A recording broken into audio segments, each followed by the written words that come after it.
శ్రీమాత్రే నమః. ఈరోజు నేను ద్వారకా మహానగరానికి వచ్చాను. గుజరాత్ రాష్ట్రంలో ఉన్నటువంటి ద్వారకాకు వచ్చాను.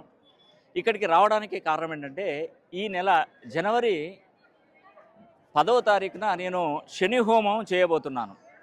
ఆ శని హోమం అనేది కూడా చాలా అత్యద్భుతంగా నేను నిర్వహించబోతున్నాను. మరి ఆ శని హోమానికి ఇక్కడ నుండి సమిధులను నేను తీసుకురాబోతున్నాను. జనవరి 10వ తారీఖున జరిగేటువంటి శని హోమం ప్రతి ఒక్కరు విజయవంతం చేయండి. ఇప్పుడు కనుక మనం శని హోమం జరిపించుకోకపోతే మళ్ళీ నెక్స్ట్ 30 సంవత్సరాల తర్వాత అనుగ్రహం అనేది ఉండదు. ఎందుకంటే శని ఇప్పుడు ప్రజెంట్ కుంభరాశిలో ఉన్నాడు. ఆ కుంభరాశిలో ఉన్నటువంటి శనీశ్వరుడు మీనంలోకి వెళ్ళిపోతున్నాడు ఇంకా.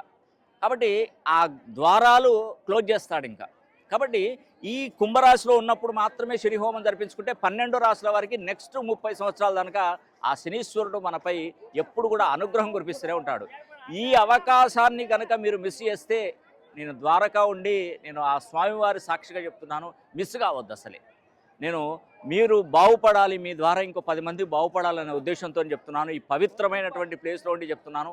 ఇక నుంచి కొత్త సంవత్సరం, పాత సంవత్సరానికి స్వస్తి పలకండి. కొత్త సంవత్సరంలోకి మనం వచ్చాము. కొత్త సంవత్సరంలోకి ఈ సంవత్సరానికి అధిపతి శ్రీకృష్ణ పరమాత్ముడు. ఎందుకంటే రోహిణీ నక్షత్రంతో పడింది 2026 సంవత్సరం.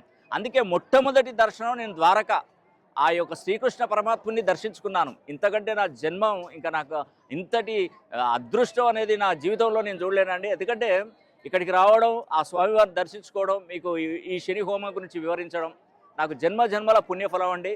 ఆ భగవంతుని నేను కోరుకునేది ఒకటే, ఈ 2026 సంవత్సరంలో ప్రతి ఒక్కరికి ఆయురారోగ్యాలు, భోగభాగ్యాలు, సిరి సంపదలకు ప్రతి ఒక్కరికి కలగాలని కూడా ఆ శ్రీకృష్ణ పరమాత్మని నేను కోరుకోవడం జరిగింది. కాబట్టి మీరు జనవరి 10వ తారీఖున స్లాట్లు తక్కువగా ఉన్నాయి. కాబట్టి మీరు ఖచ్చితంగా మీ పేరు గోత్రనామాలు పంపించి మీరు శని హోమం జరిపించుకోండి. సర్వే జన సుఖినో భవంతు.